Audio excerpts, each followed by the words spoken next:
It's another cracking weekend. A race in the November meeting at Cheltenham is behind us. We move on to a brilliant Grade 1 at Haydock this weekend and some cracking racing down at Ascot as well. I'm going to bob over to Punchestown also to look at their two big races.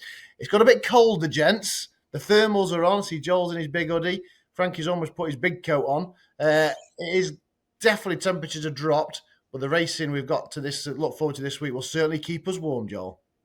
Yeah, got up to go to do a proper job this morning at 5 o'clock, and it was -7. -7. -7? Where are you? Glasgow. No, Inverness. I'm in Cheshire here, and I go out. It is so cold. Rural Cheshire. Rural Cheshire, and then driving home this morning at 11 was -1 coming in. Not to bore people too much with the weather chat, but what do you think the ground will be at Haydock? Bit of rain about. Good to firm, standard in places.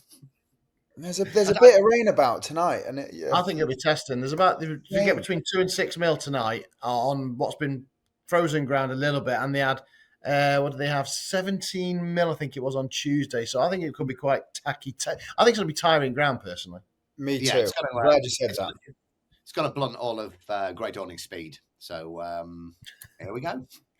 Right. Don't forget, like and subscribe at the Punters Guide, and you get to be notified when there's a brand new episode, because we had a nice comment last week. Great preview, no waffle. There we are, boys. So let's get on with it. No waffle at all. 1:15, and we've got this handicap hurdle over nearly 2.5 miles at Haydock. Cabral du Matin looks to be the market leader. The Skeltons, they're picking up prize with left, right, and centre, winning these big races. They're breaking boundaries right now, Frankie. They are very much breaking boundaries. They can't do a whole lot wrong besides their attempts hope for going around the inner last week at Cheltenham. But other than that, they are winning what they like. Horses are improving as much as they like. They're climbing the ranks in doing a fantastic job of placing horses. But that would be my query yet again, partly because I got stung at Cheltenham, but they've inherited Cabral du Matin from Paul Nicholls. He was always touted as being very talented. He has a good bumper form all the way through. I know he hasn't won many races, which who knows why he was moved, but will they keep him in mind for a big target towards the end of the year? Maybe a Cheltenham handicapper. He's 140. Is this going to be his day? Particularly, you get a few excuses when it's first time for a new yard, or genuinely they might just be letting him pot around and see where he's at and then go from there. So for all that he's obviously very talented, I'm kind of wary on his first start for the yard, because they could have bigger plans for him, and he might just see his level. So skip past him. The next two, I think, Andershad and Florida Dreams maybe want slightly better ground. So I'm going to go with Mildam for Jamie Snowden, who's a bit of an interesting contender. Had a really light season, only has raced once in March, and prior to that was last Christmas. But because of that, potentially is still one that could go up the handicap ranks, and he has won a couple of times on heavy ground, 3 times I think on heavy ground, maybe 4. So that's why I asked you at the top of the show, what do you reckon the ground would be? If it is tough going, I think Mildam could put in a big performance, and Jamie Snowden is doing such a good job with improving these sorts of horses as well. Yeah, I think on the ground, so Dan Cooper did say earlier on in the week that the frost might just tighten it up, but then obviously that rain's coming again. I just think it will be tiring ground. I mean, it certainly won't be dried out anything, Joel, this week. So I think it won't be on tiring ground. What do you fancy in the 1:15?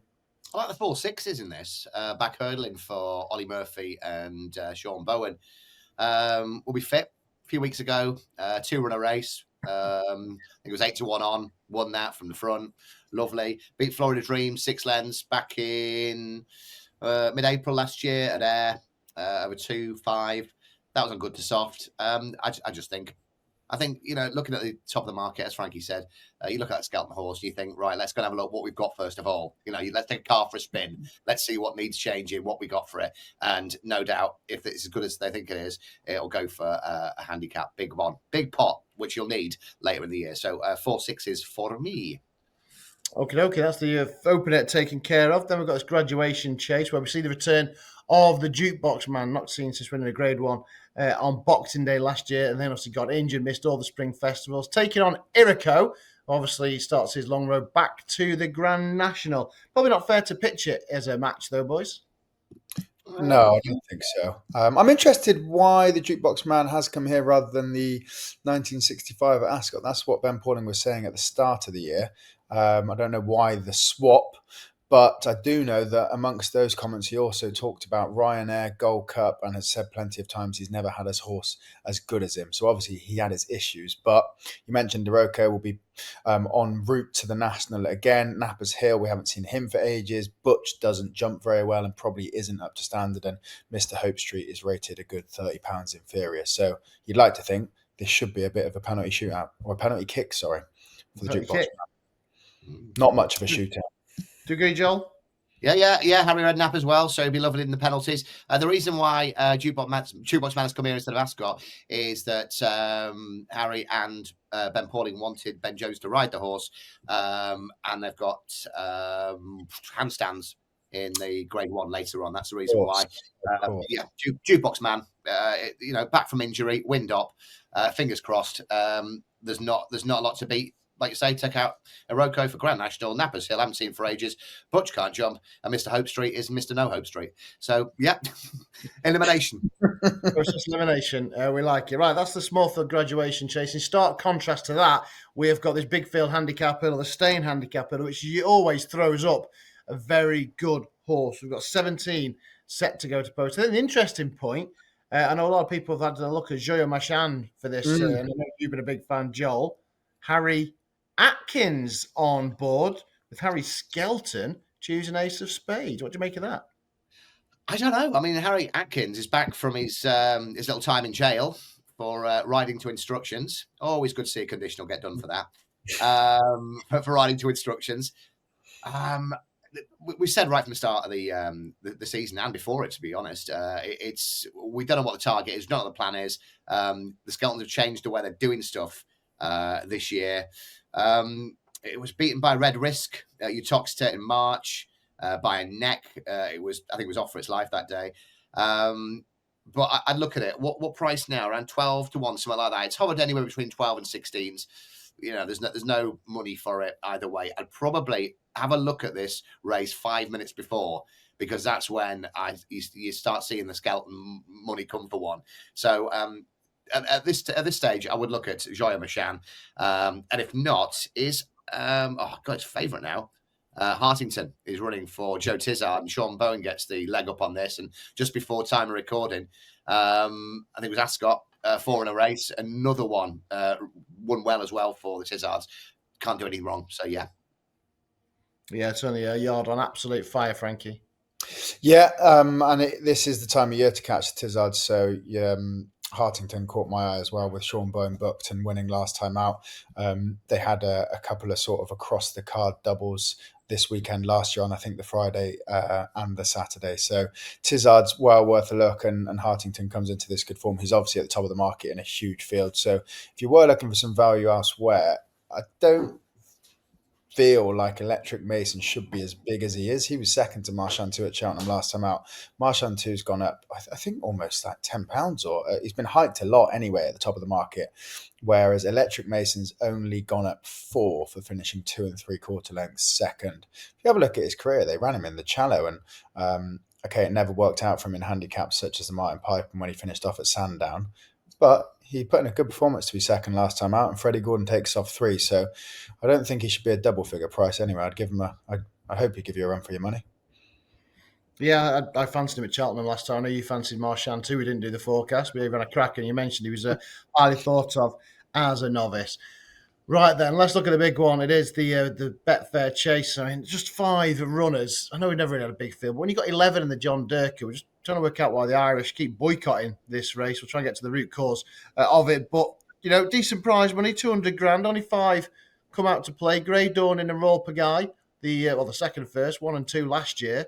Can Royal Pagaille uphold that form? Can Grey Dawn and turn it round? What about the new kids in the block, Haiti Claw and Handstands? It's a class renewal. It's certainly quality over quantity, Frankie. Yes, there's not much quantity, and it is an interesting point you made. Why do the Irish in particular keep avoiding this? Is it because just over the years there's been too many horses that, for whatever reason, haven't ran to form, and then horses that have ran in this and then their season hasn't gone to plan? It just seems to be one of those races that, I guess, the testing ground, you get a Haydock, the extended trip, the long straight, it does just take a lot out of horses, and that's why it's usually worth siding with those that like it around here. And we've got the 1-2 from last year. Royal Pagaille is just getting on a bit, isn't he? He's 11 years old, and although he has the master Charlie Deutsch on his back, Grey Dawning has also performed extremely well around Haydock a couple of times, and I think it's probably a turning of the tide when the youngster comes and takes over the old boy. I think it'll go to Grey Dawning. And it was an interesting comment from Dan Scouten about Protectorat, saying, was he going to have to bring his super sub in Protectorat for Grey Dawning when the ground was changing? So I think that kind of gave you even more confidence that Grey Dawning was sort of the top of their pecking order and really primed for this. So he's short. It's 5 runners. Is even money much of a bet in a race like this when it's really tough? Probably not, but can't really see him being beat by any of the others. No, Frankie goes for favourite. I'm bowled over, Joel. What a shock. Yeah, I mean, I'm much better ground. I think Grey Dawning is the best horse in the race by probably quite a long way. I'd like to see handstands run well if it was better ground, but I think he needs to skip round on something a bit firmer. I just mentioned at the start of the show about, rain, tacky ground, blunt speed, and this is the speed horse of the race, isn't it? Does the horse stay? Would it have won last year? Just blew up on the run in, and of course Royal Pagaille, who's drifted all week. But I think that was the case the last couple of years as well. Yeah, he was. So I wouldn't look at that. And Venetia's had still only one winner with Jello. She had another one yet. So I went looking for Haiti Calor. Same age as the Fab. You said the Irish won't like coming over, but the Welsh Mafia are coming over. Becky Curtis and Sean Bowen, Irish Grand National winner, beating any second now. I think it's got to improve by a stone. But you look at the price comparisons of even money and 4-1, both 8, and we saw Grey Dawning running this race last year, and I just had the question mark of, does the horse stay? I agree. I think. I was going through this. I was thinking, if Grey Dawning's short, yes, he's a bit of a class act. But did he see it out last year against Royal Pagaille? And surely Haiti Calor, 8-year-old, the same age as Grey Dawning, but he's first one of the season at Novice Company. Look, he's won an Irish Grand National. He won a National Hunt Chase. We know he stays. We know he handles the ground. He's had a prep run, a run that was supposed to be a prep run, and he went and won it. There's the attitude. Sean Bowen, riding the top of his game right now. He ticks for me so many boxes, Haiti Calor. I'd have to be a player at around about 3-1, 7-2 over the even money Grey Dawning on stable debut.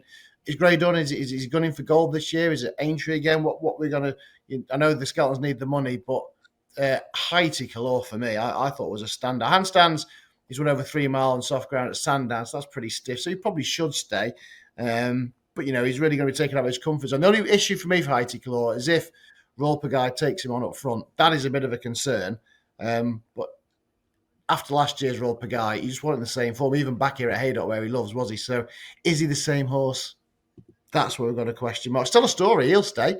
We know he'll stay. But he's going out just testing the waters. I think Haiti Calor's a knocking bet. I really do. I think he's got a big chance in the Betfair. Right. But we all think different. Still a good race. Still a cracking race. Absolutely cracking race. Same track and trip, but we've got the handicappers again, and there's 10 of them going to post for the lucky last at Haydock. What do you do here, Joel? My mate's got one in here. This is how weird's this. My old financial advisor, Paul, has got a leg in Major Fortune. How much are you paying him? Yeah, no, this is it. There's nothing better than find a financial advisor who's got who loves a punt and loves buying horses. So hence why I'm here. This horse was called Major Misfortune when it was with the previous trainer. Skelton's turned the horse around. I know, and I don't think I'm speaking out of turn here, that the big plan for this horse is a massive pot at Wetherby on Boxing Day. That's Roland Merrick. Yeah, that's the big plan. But at Cheltenham last time, I think the horse was around 5 or 6 to 1 in the morning. I think it went off 25s and ran on really well into 4th. And they were paying 4 places that day as well, some bookies. So that was nice. I didn't think they expected that. And as we know, when the handbrake is off, the handbrake is off unless you're going around the inside. Major Fortune this weekend. I thought it was a cracking bet, but it's Wetherby Boxing Day, sober because he'll be driving. So they're driving there. Might not be driving back if it wins. What did you go for, Frankie? Top of the bill in those outer belly colours with Toby McCain Mitchell taking off 5, and I'm hoping that's the key. He went up for winning at Foss Lass earlier in the year in March, and he will negate that rise as it was a £5 rise. And he's just very versatile. He's won over 3 miles a couple of times at Wetherby on soft ground, at Exeter on good soft ground. Foss Lass was good ground, so he's very ground versatile.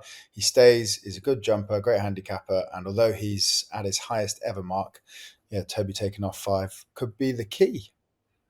Okay, top of the bill then for the lucky last of Frankie at Haydock. Right, 3 races in front of the ITV cameras at Ascot as well. And we've got this 1965 chase first up, 1:30. Joel Ross, the stage is yours. Yeah, this is the most confusing race of the weekend. Big LF France fan. I would have not been here now if it won the King George.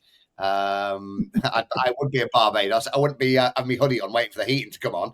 I tell you. You'd still be here. You'd still be with us. You'd just You'd still be with you. To be fair, I probably wouldn't now. I'd have probably been partying far too much.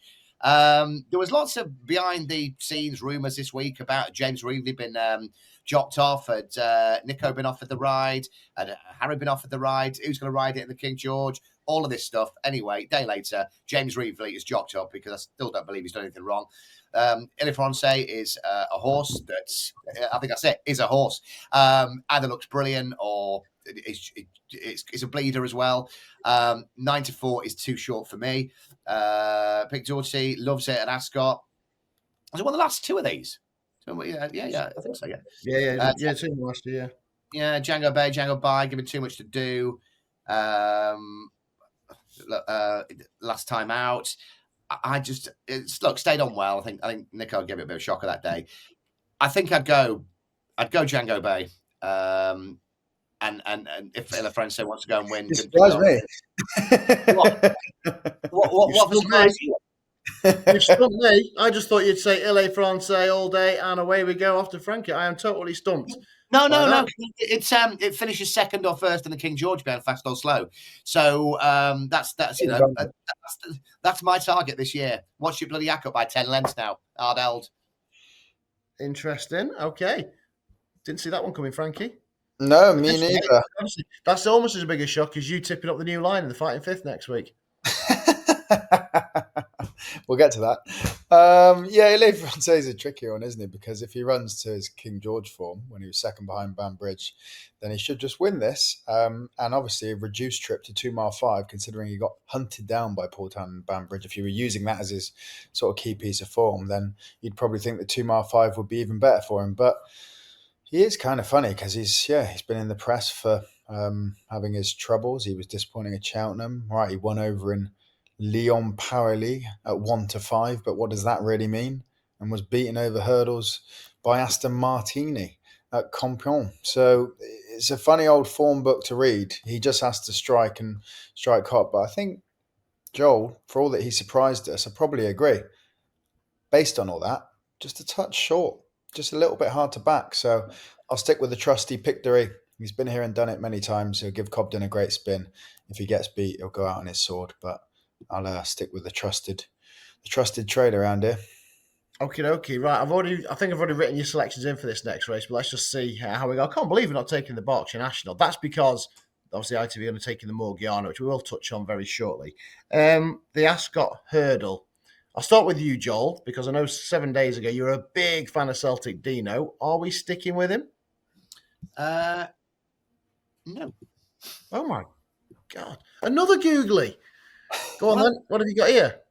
Well, look, I think the favourite wins and goes on to win the mares at Cheltenham. However, I cannot get away from Nemean Lion at that price. Kerry Lee had a winner. Was it last week? You love just anything Kerry Lee. You're all over.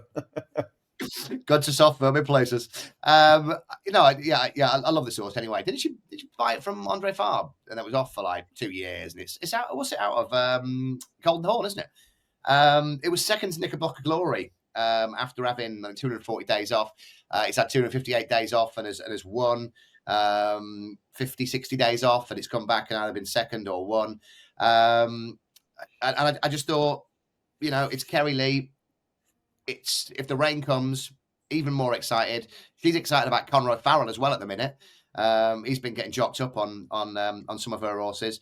And look, Celtic Dino is in there, but I don't think the ground's a lot different to, was it last week or the week before when he got pulled out? So Nemean Lion at around 16, 18, 20 to 1, something like that each way. Did not see that one coming at all, Frankie. Yeah, and I assumed that you would just go for the fab because I know you're a big fan of hers. All in, yeah. 6-5, even money would be fine. That was my shout at the start of the week on the road to Cheltenham, wasn't it? When Gordon has a good one, he doesn't mess about, and she should be winning this.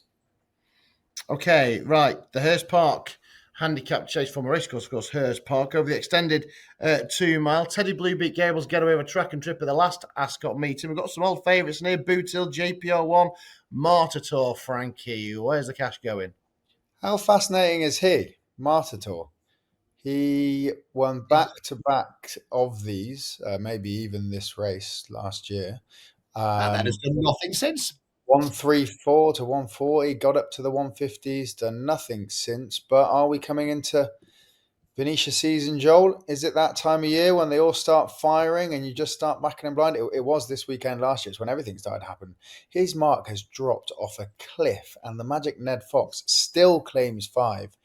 I just think he's far too hard to ignore on the weights. And we could say it every year. Venetia still seems to get away with it. No one tells her off for it. He could go and hack up by 10 lengths and everyone would just say that's a great bit of training. For whatever reason, they've got a knack of getting them right. And I just looked at it and thought, surely he was banging these in last year. He wouldn't be here having a crack if he wasn't still good enough. And I just feel like it's the stars may align for him. If not now, then if there's one in December, I'd follow him in again, probably. When the ground's a little bit deeper. What about you, Joel? Well, I put Matarth down here. I've put well handicapped, and I've put a red line under well. But if Venetia was just coming into form, this would be a lump on job. But I don't think so. I think JPR1. I think we've all liked this horse at one stage of its career. That was all over him, wasn't it? For the Arkle, was it?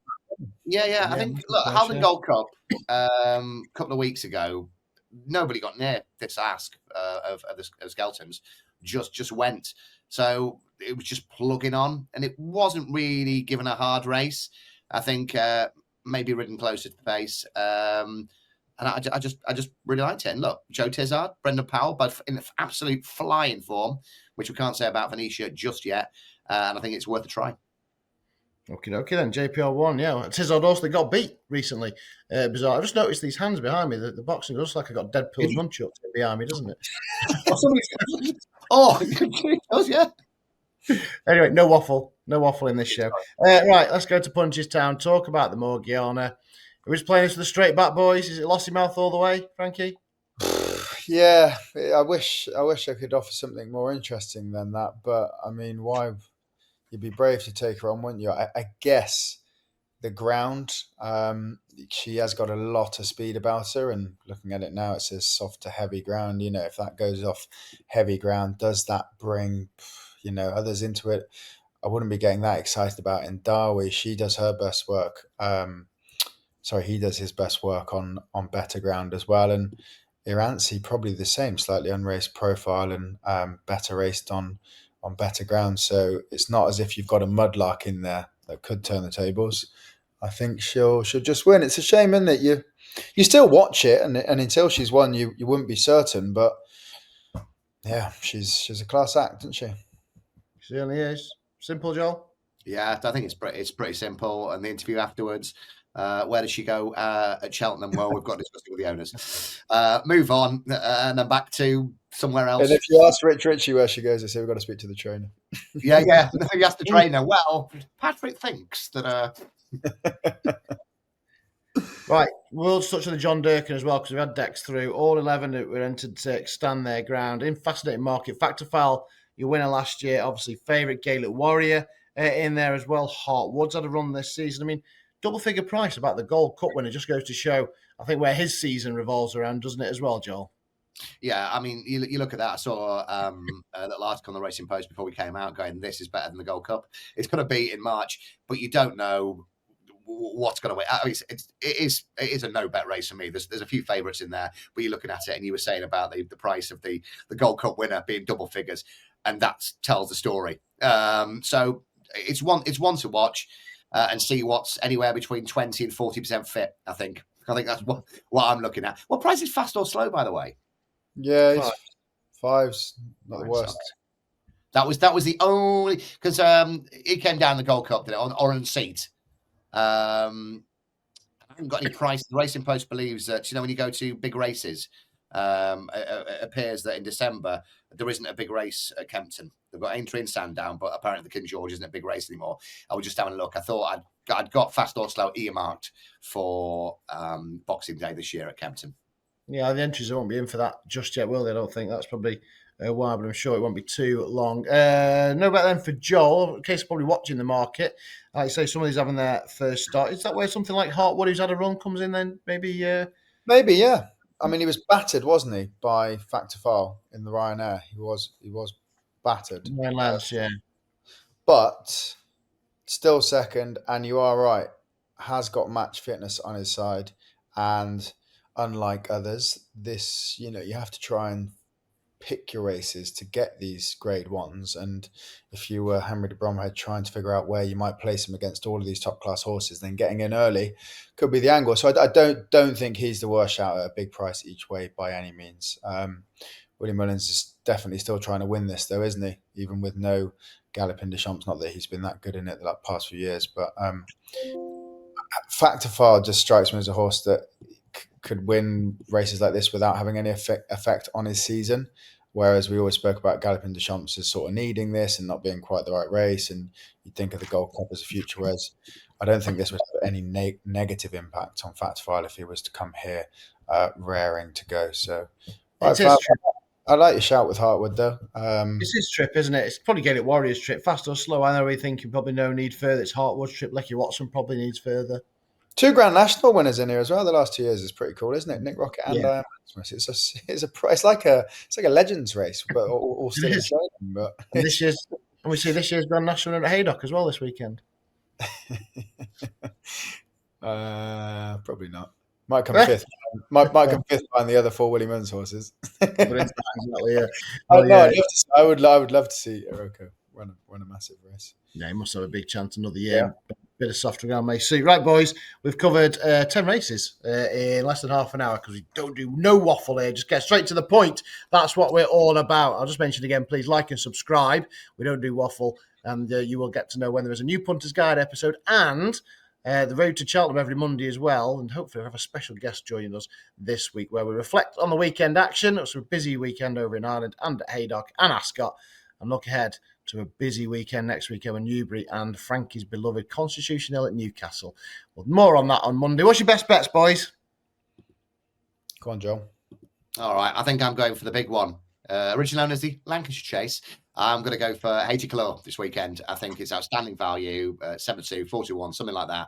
And I think if the rain comes any further and gets really tacky and sticky, it'll blunt Grey Dawning, and we don't know if Grey Dawning will stay. So, yeah, Haydock, the best bet of the weekend.